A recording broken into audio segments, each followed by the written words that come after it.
Of all the punishments I've ever seen done, this had to be the worst. It was a lot of blood. And usually there's a limit of how we punish people, but I think we went far and beyond that. And I could just hear his breath. It was wheezing in and out. And every time he opened his eyes, he just looked so tired. So I put him on the cross. For some reason, I've done it 1,000 times, but this time it just seemed really different.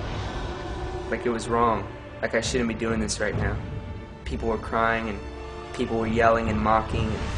I heard him say it was finished on the cross. But when he died, it was different.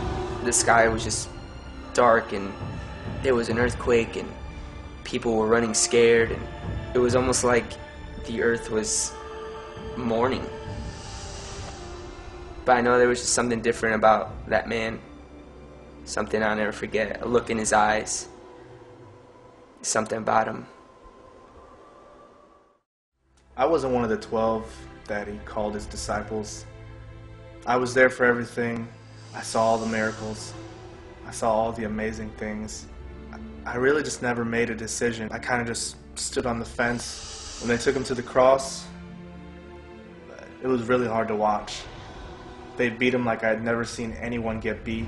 You could see his insides. You could barely recognize his face.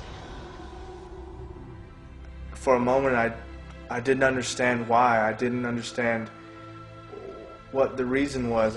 I couldn't understand why he didn't just tell them what they wanted to hear.